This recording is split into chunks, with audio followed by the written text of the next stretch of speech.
Elena slips through the window like smoke, suppressor already threaded onto her Walther. Intelligence said the target would be asleep, some soft tech genius who'd roll over and accept his fate. Instead, Daniel's wide awake at his computer, 3 glowing monitors casting blue light across his dark skin, fingers flying across encrypted code that makes her job 10 times harder. The floor creaks under her boot. His body goes rigid. He spins in his chair, and she fires. But he's already diving sideways, grabbing the office chair, hurling it at her head with the desperate strength of a man who knows he's about to die. The fight is brutal. Close quarters, furniture exploding into splinters around them. He's bigger than her, stronger, fueled by pure adrenaline and the primal need to survive. She's trained for this. Elite Russian special forces, 5 years as a ghost in the European underground. But he fights like someone who's seen hell and crawled back with his fingernails bloody. When he slams her wrist against the scorching radiator and her gun skitters across the hardwood floor, spinning into the darkness, something shifts in the air between them. They're both panting, faces inches apart, his forearm pressed hard across her throat, cutting off her air. His eyes aren't a killer's eyes. They're terrified, confused, wide with the kind of fear that comes from not understanding why the universe suddenly wants you dead. "Who the fuck are you?" he gasps, accent thick, British education wrapped around Kenyan roots, and Elena realizes with a cold shock that drops into her stomach like a stone. He has no idea why someone wants him dead. No plea for mercy, no offer of money, no recognition of what he's done to deserve an assassin in his bedroom. Just pure, innocent confusion. That's when she knows this contract is wrong. Dead wrong. She expected a soft target, a nerdy programmer in hipster glasses who'd beg for his life, maybe piss himself, make it quick and easy. 20,000 euros for a job that should take 10 minutes. Instead, she's pinned against a wall by someone who fights like he's been to war and back. His apartment is obsessively organized, books alphabetized, dishes put away, bed military tight. His body is lean muscle marked with scars that don't match his LinkedIn profile as a data analyst. There's a photo on his desk, him with an elderly black woman, both grinning, Nairobi skyline behind them. Complicated. This one is complicated. She moved through his apartment like a ghost, all cold precision and platinum blonde hair pulled back tight. Russian accent, designer tactical gear that probably costs more than his rent, the kind of dangerous beautiful that makes men stupid, which is probably exactly how she's killed dozens of them. But when he grabbed her wrist, he felt her pulse hammering against his fingers like a trapped bird. Saw something flicker in those ice blue eyes that looked almost like doubt. She's human, and she's scared of something bigger than me. Daniel's been living off-grid for 6 months, paranoid as hell, building a case against a corporation called Vanguard Global. He's gathered evidence, thousands of pages, terabytes of data, proving their involvement in black market data trafficking, political assassinations, government bribes across 3 continents. He knows too much, has seen too much, stolen too much. His hands are clean, but his hard drives are soaked in blood. Elena was hired through encrypted channels, no client name, just a photo, GPS coordinates, and a cryptocurrency deposit worth more than she's been paid for her last 5 contracts combined. 15 million euros for one man's head. Someone really wants Daniel Kimathi dead. And when she checks her phone after the fight, there's a new message glowing in the darkness. Status update required within 6 hours or contract defaults to secondary contractor. Client requests expedited resolution. No witnesses. They're both running out of time. Daniel doesn't kill her. He could. There's a kitchen knife within reach, her own gun somewhere in the shadows. Instead, he zip ties her wrists to the radiator pipe, paces the apartment like a caged animal, argues with himself in 3 languages, English, Swahili, something else she doesn't recognize. Finally, he crouches in front of her, eyes searching her face for answers. "You said you're a professional. That means someone paid you. Someone always pays." His voice is steadier now, thinking through the problem like code. "I need to know who." Elena, calculating survival odds with the cold precision that's kept her alive in this business, makes a choice. She can lie, she's good at that, or she can tell him a truth that might buy her time. I don't know who hired me, she says, and it's not entirely a lie. The contract came through encrypted channels, untraceable. But I know they killed my sister for asking too many questions. His eyes narrow. What? She tells him about Katya, the journalist who died in a car accident 3 months ago outside Moscow. The same week, Elena received an anonymous envelope with police photos proving the brake lines had been cut. The same week, Katya's laptop disappeared from the impound lot. The same organization Daniel's been investigating, though Elena doesn't know that yet. She was investigating corruption, international trafficking, money laundering. Elena's voice stays flat, professional, but there's something raw underneath. Then she was dead, and a week later, I got an offer. Take this contract or my mother would be next. Daniel stares at her for a long moment, eyes moving across her face like he's reading source code, looking for bugs, for lies, for the truth hidden between the lines. Then, he pulls a knife from his pocket, and for a second, Elena thinks this is it. He's going to kill her after all. Instead, he cuts the zip tie. You help me bring them down, I help you find who killed your sister. Deal? Elena rubs her wrists, picks up her gun from where it fell under his desk, doesn't point it at him. Yet. Deal. But if you try to fuck me over, I'll put a bullet in your brain so clean they'll think it was suicide. Daniel almost smiles. Bitter, tired, the smile of a man who's already made peace with dying. Noted? Daniel's kitchen, instant coffee and loaded guns on the table. They sit across from each other at his small kitchen table as dawn breaks over Prague, painting the sky in shades of pink and gold that feel obscene given the circumstances. Elena's gun is disassembled in front of her, cleaning it, checking it, giving her hands something to do. Daniel's laptop is open, screen filled with code and encrypted files. Tell me about Vanguard, Elena says. Daniel looks up, surprised she knows the name. How much do you know? Assume nothing. He takes a breath, organizes his thoughts. Vanguard Global presents as a cybersecurity firm. Corporate clients, government contracts, all legitimate on paper, but underneath, they're running something else. They buy data, medical records, financial information, political dirt. Then they weaponize it. Blackmail, insider trading, targeted killings made to look like accidents. How do you know this? Because I built some of their systems. His voice goes quiet, ashamed. I was fresh out of Cambridge, broke, desperate to send money home to my mother in Nairobi. They offered me a job, good money, interesting problems. I didn't ask questions, didn't want to know. What changed? I saw footage. Protesters in Lagos getting rounded up using surveillance systems I designed. Journalists in Sao Paulo disappearing after searches I helped monitor. He closes his eyes. I started digging, found kill orders, transaction records, names and dates. Your sister's name was in their files, Elena. They flagged her as a priority target 6 weeks before she died. Elena's hand tightens on the gun barrel. Show me. He turns the laptop toward her. There it is, Katya Petrova, age 23, journalist, risk level, high. Recommended action, permanent removal. Date marked 3 days before the accident. Something breaks inside Elena's chest, but her face doesn't move. Who gave the order? That's what I've been trying to find out. The money trail is deliberately tangled. Shell companies, crypto transactions, offshore accounts. But someone high up in Vanguard is running the whole operation.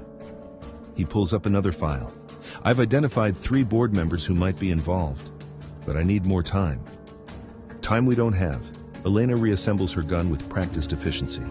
They'll send someone else when I don't deliver, someone who won't hesitate. Then we need to move. I have a safe house outside the city.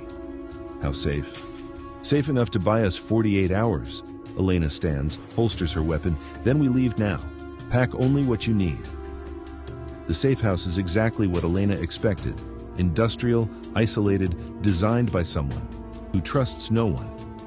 It's a converted factory floor with server racks humming in the corner like mechanical bees, a single mattress on the floor, canned food stacked in pyramids like doomsday prep. Plywood boards cover the windows. There are 3 exits, all reinforced, all alarmed. The walls are concrete. The nearest neighbor is 2 kilometers away. Elena surveys it with professional appreciation tinged with disdain. You live like a refugee. Daniel shrugs, dropping his bag. I've been one before. That shuts her up. There's a story there. Something about that little boy from Kibera slum who made it to Cambridge, who thought he'd escaped poverty only to find himself running again. They establish rules because that's what you do when you're two predators forced to share a den. She sleeps near the exit, he sleeps near the servers. No weapons within arm's reach during sleep, a lie they both tell with straight faces. They work in shifts. Daniel decrypting Vanguard's financial records, Elena cross-referencing assassination contracts she's completed with the data, looking for patterns, for connections, for the spider at the center of this web.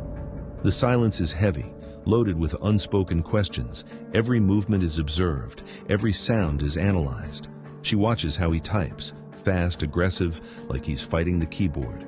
He notices how she moves, efficient, economical, never wasting energy. They're both waiting for the other to reveal weakness. But slowly, patterns emerge. Vanguard has ordered at least 40 assassinations in the last 3 years. Elena was responsible for 3 of them. All people she now realizes were threats to the organization. Whistleblowers, investigators, people like Katya who asked the wrong questions. I killed good people, she says one night, voice flat. Daniel looks up from his screen. You didn't know. Does that matter? I don't know. Does it? She doesn't answer. But that night, she doesn't sleep either. So what's the etiquette when your roommate's a contract killer? Do I label my food in the fridge, or is that just asking for poison? He asks questions like he's debugging code, methodical, probing, looking for logical inconsistencies, weak points in her story, testing her. Minimal words, maximum impact. She communicates through action more than speech, making coffee without being asked. 2 cups, black for him with 3 sugars because she noticed. Disassembling and cleaning her weapons where he can see. Intimidation or trust building. She hasn't decided yet, leaving her burner phone unlocked on the table, screen up, showing she has nothing to hide. When she does speak, it's scalpel sharp. You talk too much, it's how people get killed. They develop a routine born of necessity and survival. Morning. She runs perimeter checks while he codes, checking for surveillance, for tracks in the muddy ground around the building, for any sign they've been found. Afternoon. He teaches her how to read financial, data patterns, how to trace money through shell companies, how blockchain technology works. She teaches him how to move without sound, how to clear a room, how to field strip a dozen different firearms. Evening. They sit on opposite sides of the room, eating canned soup and stale bread in silence. But the silence becomes less hostile. Comfortable, almost. The silence of people who don't need to fill every moment with noise. One night, Daniel plays music from his phone, Saudi soul, something upbeat and hopeful, sung in Swahili over modern beats.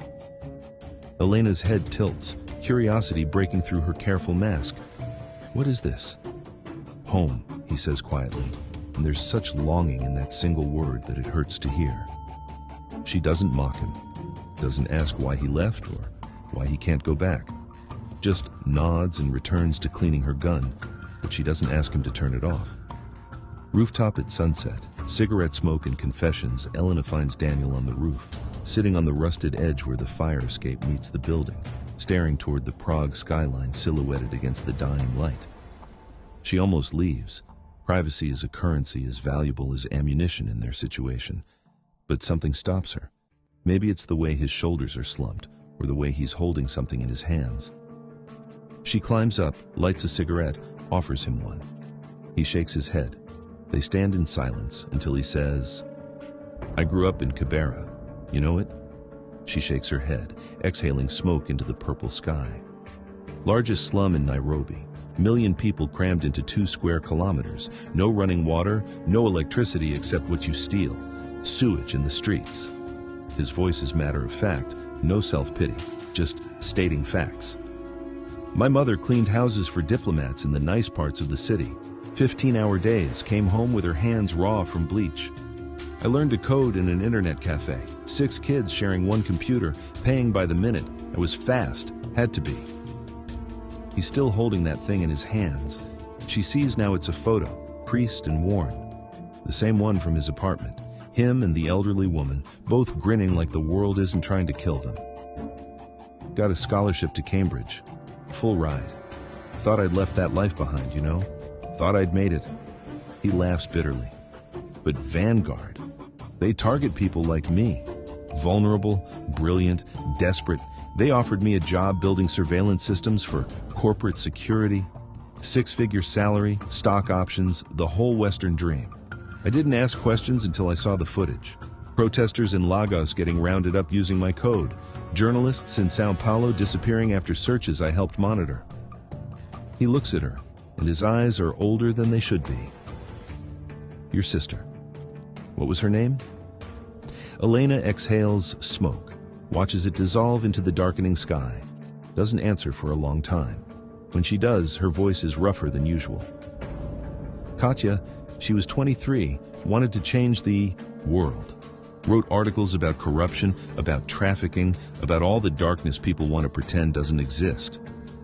Her jaw tightens. She was an idiot, naive, thought truth mattered, that exposing evil meant something. A pause. She was wrong. Was she? She's dead, isn't she? Daniel nods slowly. Doesn't push. Just sits there until Elena flicks the cigarette over the edge, watching the orange ember fall into darkness. She turns to leave. Elena. She stops. I'm sorry about your sister. She doesn't acknowledge it, doesn't turn around. But that night, she leaves her gun on the table, within reach if she needs it, but not under her pillow.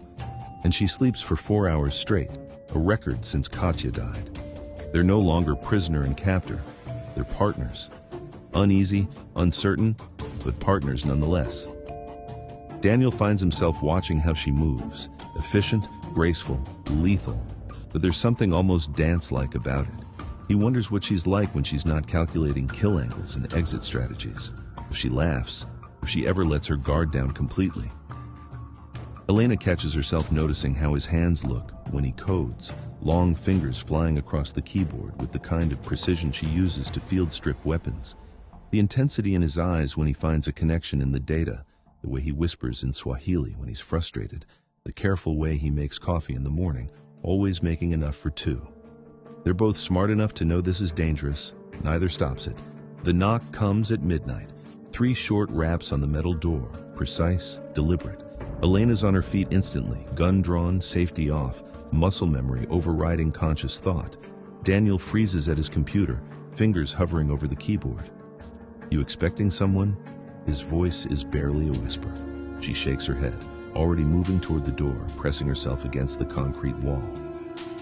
Through the peephole, a woman in her 50s, elegant black coat, gray hair pulled into a severe bun, calm expression that speaks of absolute confidence. Someone who doesn't fear the world because the world fears her. Elena's face goes white. My handler. She opens the door because refusing would be worse, would show weakness, fear, vulnerability, all things that get you killed in this business. Irina Volkov steps inside like she owns the place, and in a way, she does. She owns Elena, has owned her for 5 years, ever since Elena washed up in Moscow, desperate and broken and willing to do anything to survive. Irina's eyes sweep the room with professional assessment, cataloging exits, weapons, threats. They land on Daniel, who's standing now, trying to look dangerous and mostly succeeding. So, Irina's Russian is cultured, educated, cold as Siberian winter. This is the target who's still breathing. How unexpected. Elena responds in kind, voice flat, transactional, all business. The contract was compromised. Intelligence was faulty. I'm pursuing alternative resolution strategies. Irina smiles without warmth, without it reaching her eyes. How entrepreneurial. How very modern of you, Elena. But I'm afraid the client is becoming impatient. They've doubled the bounty. 15 million euros for one man's head. Quite the price tag. She glances at Daniel, switching to accented English. No offense intended, Mr. Kamathi. Daniel, understanding none of the Russian but all of the body language, stands slowly, hands visible, non-threatening. Tell her I'm worth more alive. Tell her I have information about Vanguard that could bring down the entire operation, Elena translates. Irina laughs, a sound like breaking glass.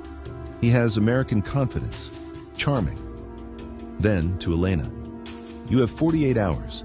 Deliver the target, collect your payment, and we'll pretend this unfortunate lapse in judgment never happened, or I send Dmitri. Elena's jaw tightens. Dmitri. The Chechen butcher who doesn't care about collateral damage, who makes bodies disappear into shallow graves, who leaves messages written in blood, a man who terrifies even other killers. 48 hours, Elena confirms. Irina moves toward the door, then pauses. One more thing, dear.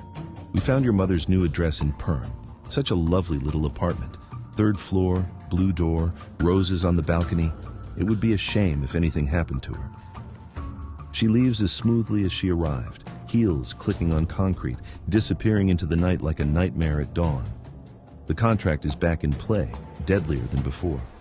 Elena could kill Daniel right now, single shot to the head, collect 15 million euros, disappear somewhere warm where extradition treaties are suggestions rather than laws.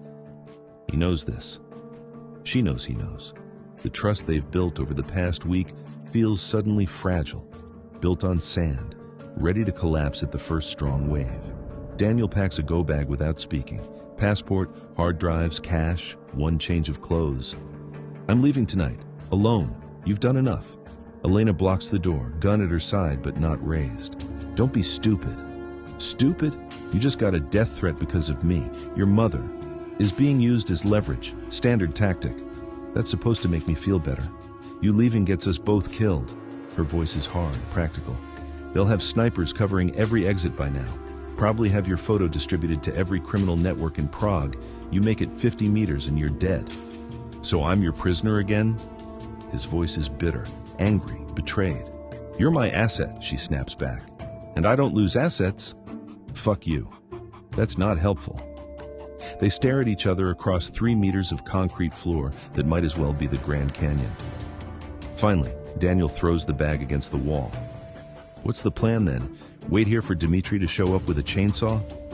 We run. Tomorrow, before they expect it. I have contacts in Nairobi. Nairobi? He laughs, without humor. You're taking me home to die? I'm taking you somewhere you know the ground, where you have advantages, where we might actually survive the next 48 hours. Server room during a cyber attack, sparks flying, shadows dancing, digital warfare. At 3 a.m., the servers start screaming, not literally, but close enough. Alarm bells, flashing lights, the mechanical shriek of hard drives dying en masse. Daniel bolts upright from his mattress, years of paranoia vindicated in the worst possible way. He's at the keyboard in seconds, fingers flying, swearing in 3 languages, watching his life's work disappear line by line, file by file, erased by someone who found them. What's happening? Elena's beside him, gun drawn, scanning for physical threats. They found us. Remote access. They're wiping everything. All the evidence, the money trails, the kill orders, the names. His voice breaks. Something desperate and raw underneath the panic. 2 years of work. Gone. All of it fucking gone. He's typing faster than she's ever seen, trying to save what he can, but it's like trying to hold back the ocean with your bare hands. Files corrupting in real time. Connections severing. Backup servers going dark one by one. She does something unexpected. Places her hand on his shoulder. Firm. Grounding. Then we download what we can and go analog. Paper trails. Human intelligence. I know people who know people. There's not enough time. Then work faster. They work through the night side by side, racing the deletion protocol. Daniel's shirt is soaked with sweat, hands shaking from adrenaline and too much coffee. Elena's smoking cigarette after cigarette, watching the door, watching the windows, watching him slowly break apart.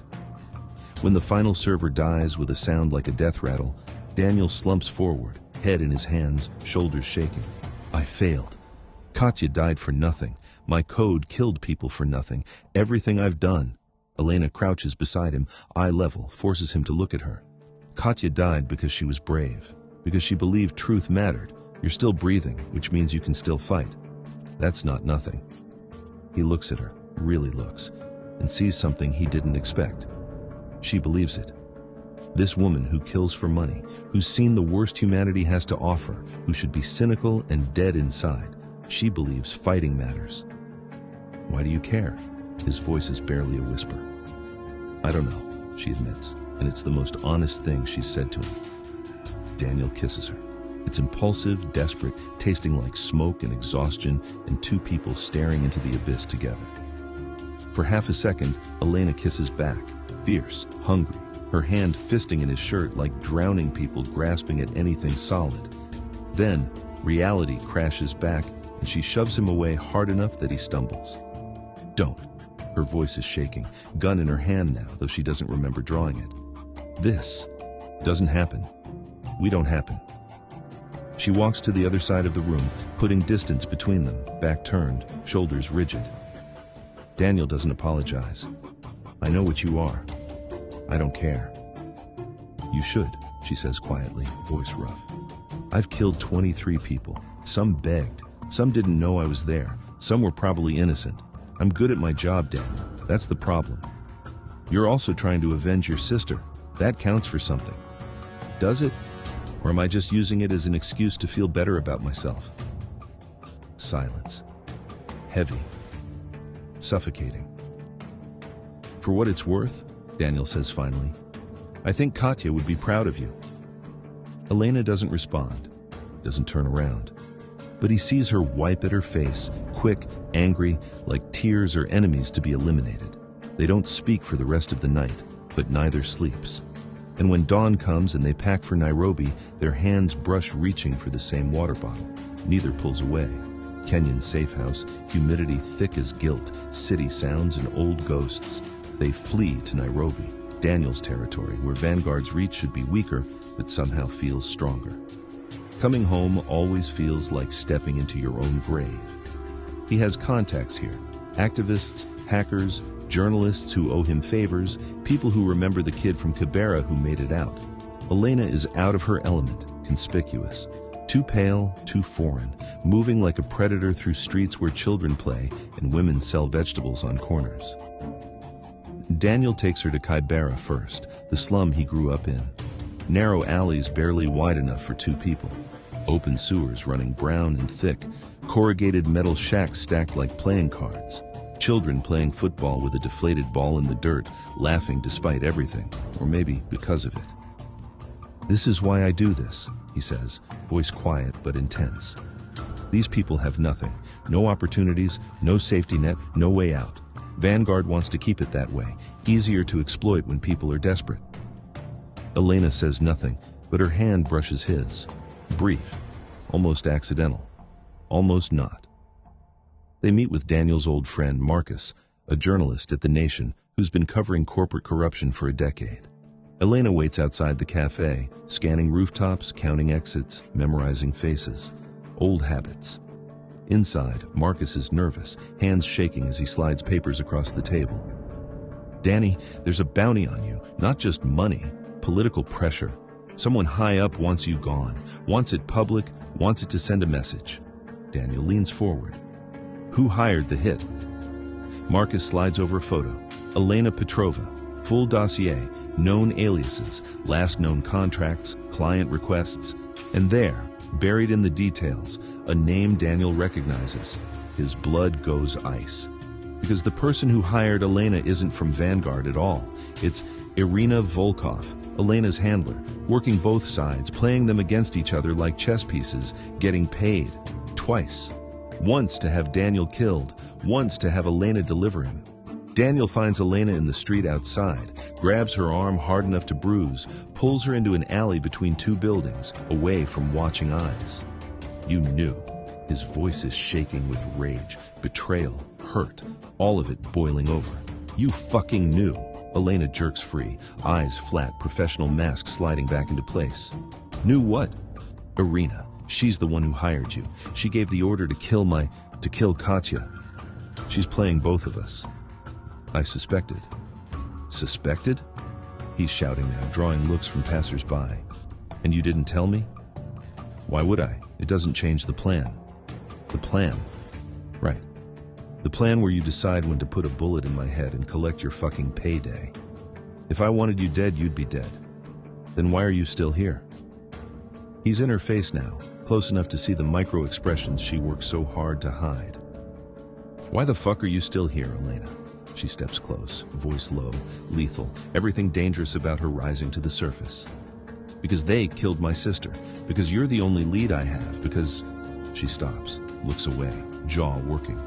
Because what? It doesn't matter. Bullshit. Daniel, because what? Because I'm tired. She shouts it, and suddenly she's not a cold professional anymore. She's just a woman who's carried too much for too long. I'm tired of being used, tired of being a weapon, tired of waking up and not recognizing the person in the mirror. And you actually give a shit about people, about justice, about something bigger than yourself. And I don't know how to be that, but I know I don't want to be the reason that light goes out. Silence. The city breathes around them. Traffic, voices, life continuing while they stand in this moment. Daniel's anger drains away, replaced by something more complicated. Then help me finish this. That's what I'm trying to do. Even if it means going against Elena, especially if it means that. Bullet-riddled hotel room, blood on white sheets, violence made intimate. They rent a room in a cheap hotel in Westlands, trying to blend in, trying to think 3 steps ahead. That night, Dmitri comes. The Chechen doesn't knock, doesn't announce himself, doesn't give warnings. He blows the door off its hinges with a shotgun blast that sounds like the world ending. 2 contractors behind him, ex-military, heavily armed, dead-eyed. Elena moves on instinct honed by 5 years of survival, grabs Daniel, throws him bodily into the bathroom, returns fire before her conscious mind catches up. The room explodes in violence, bullets tearing through plaster, mirror shattering, mattress erupting in clouds of cotton filling.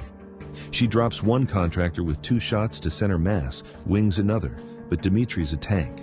He absorbs 2 rounds in his vest, doesn't even slow down, rushes her like a freight train. He slams her through the cheap wooden table. It explodes into splinters. Pain detonates in her ribs. Something cracks. Dmitri's on top of her, fists like hammers, professional, efficient, no wasted movement. She gets an elbow into his throat, buys herself a second, rolls away. Her gun's somewhere in the chaos.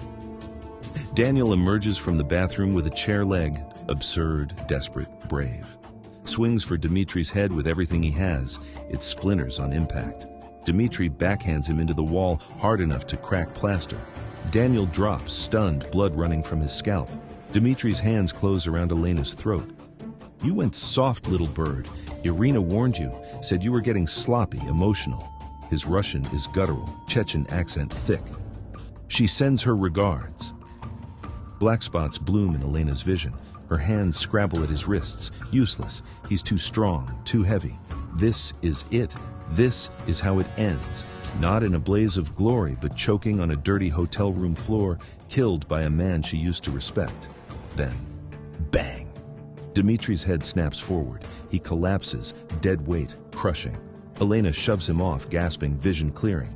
Behind him, Daniel stands with Elena's spare pistol, hands shaking so hard he can barely hold it, eyes wide with shock. He was going to kill you, Daniel whispers. He was going to... I couldn't. I didn't. Dmitri's not dead. Body armor saved him, but he's unconscious, blood leaking from his scalp.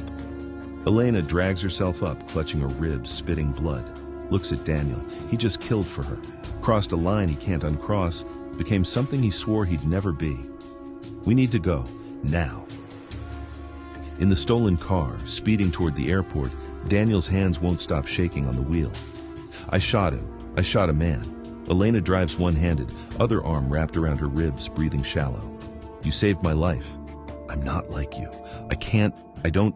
He's spiraling, voice rising. I can see his face. I can see... Elena reaches over, grabs his face, forces him to look at her. The car swerves. She doesn't care. You're not a killer. You're someone who protected the person next to him. That's different. Is it? Yes. Fierce, certain. Don't let them make you into something you're not. Don't let them take that from you, too. Daniel stares at her. This woman who's killed more people than she can probably count, who should be numb to violence, who's offering him absolution like it's something she has the right to give. What about you? His voice cracks. What are you? Elena lets go, turns away, focuses on the road. I'm the thing you should run from. But she doesn't make him get out of the car, doesn't push him away. And when they park at the airport, he doesn't run. Prague airport cargo hangar, dawn light cutting through metal beams like judgment. They've tracked the money. 48 hours of following the trail, hacking accounts, bribing sources, calling in every favor Daniel ever earned. All of it leads back to Elena. She's not just Elena's handler, she's Vanguard's European fixer. She ordered Katya's death. She hired Elena to kill Daniel.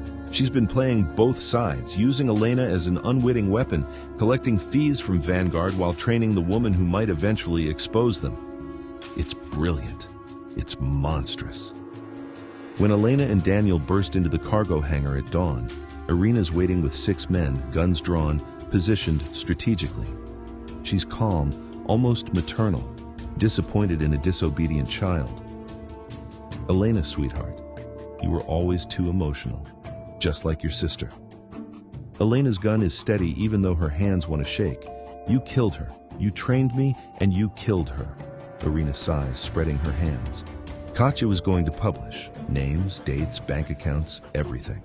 I gave her a chance to walk away, to take money and disappear. She refused. What did you expect me to do? Not murder her. She made a choice. Actions have consequences. Elena's voice is reasonable, patient, like explaining basic math. You, of all people, should understand that. Elena fires. The bullet tears through Elena's shoulders, spinning her around, blood spraying. The men move, shouting, raising weapons. But Daniel's already triggered the EMP device he built, military grade, fried from components stolen across 3 continents. Every electronic device in the hangar dies instantly.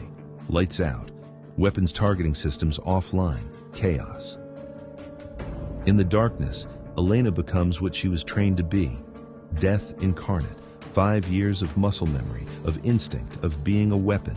She moves through the shadows like smoke, like nightmare, like the ghost Elena made her into. When the emergency lights kick on 90 seconds later, 4 men are down, dead or unconscious. Elena doesn't check, doesn't care. One is running for the exit. Another has his hands up, surrendering. Elena's crawling toward the door, leaving a blood trail, shoulder destroyed. Elena's boot comes down on her wrist, pins it, grinds. You don't get to run. Daniel watches Elena hold the gun to Elena's head, barrel pressed against her former handler's temple. He knows she wants this, has every right to this. Katya's death, 5 years of manipulation, a mother held hostage. It all ends with one trigger pull. But he says quietly, if you kill her, you'll never stop being what they made you. Elena's hand trembles for the first time. She deserves to die. Maybe, probably. But you deserve to live as something else. He steps closer, not between them, but beside Elena. Present, supporting. You deserve to be more than their weapon.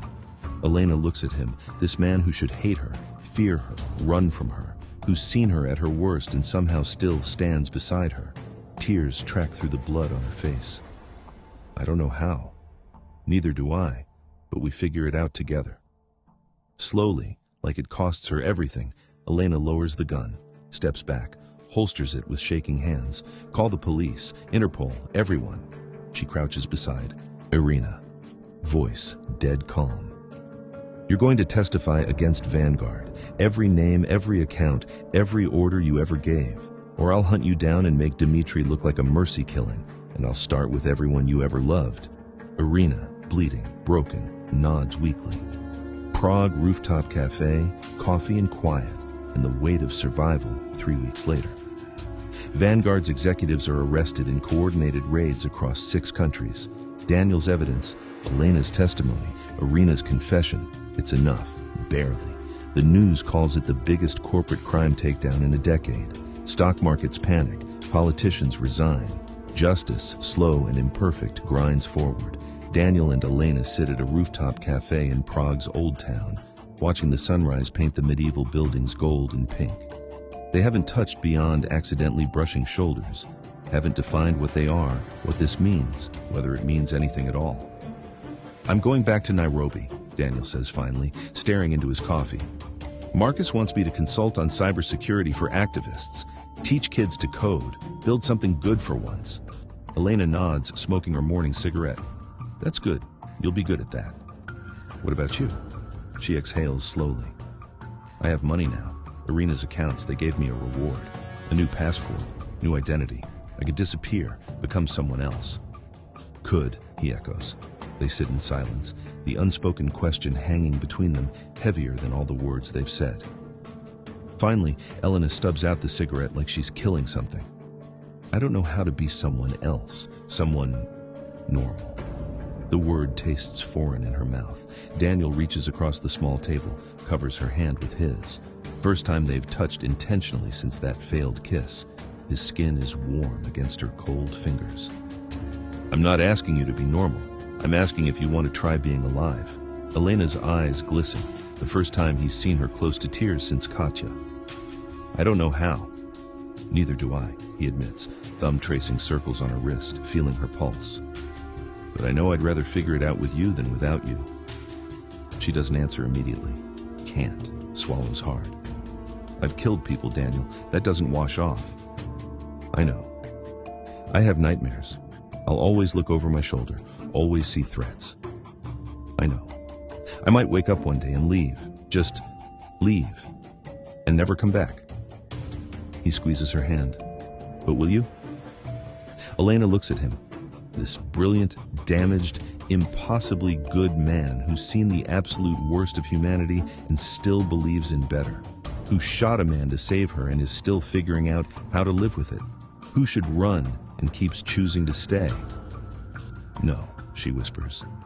I don't think I will. They don't kiss. They don't make promises they can't keep. They don't pretend this will be easy or simple or anything like normal. But Daniel books 2 tickets to Nairobi. Elena doesn't object, doesn't argue, just nods. They'll figure it out slowly. 2 people trying to build something real from the wreckage of violence and survival. She'll teach street kids self-defense, channel that lethal training into protection instead of killing. He'll teach them code, give them options, show them doors out of poverty that don't involve working for people like Vanguard. Some nights she'll wake up reaching for a gun that isn't there, gasping from dreams of blood and bodies and Katya's face. And he'll be there to remind her she's safe as people like them ever get. Some nights he'll dream of Dimitri's face, of the weight of the gun in his hands, of that line he crossed that he can't uncross, and she'll be there to remind him why, to tell him it was worth it, to help him believe it. It's not a fairy tale. It's 2 broken people choosing every single day not to break each other, choosing to build something from the ruins, choosing to be more than the worst things they've done. Elena and Daniel board the plane to Nairobi. She takes the window seat, old habits, always watching for threats. He takes the aisle, always planning exits. As the plane lifts off, leaving Prague shrinking below them, she reaches for his hand without looking at him. He takes it, intertwines their fingers.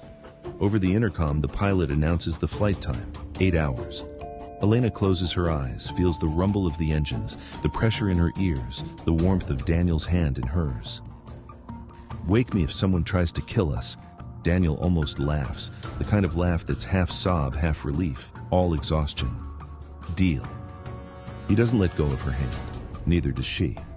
Below them, clouds stretch white and endless like a fresh page, like forgiveness, like the possibility of becoming something new.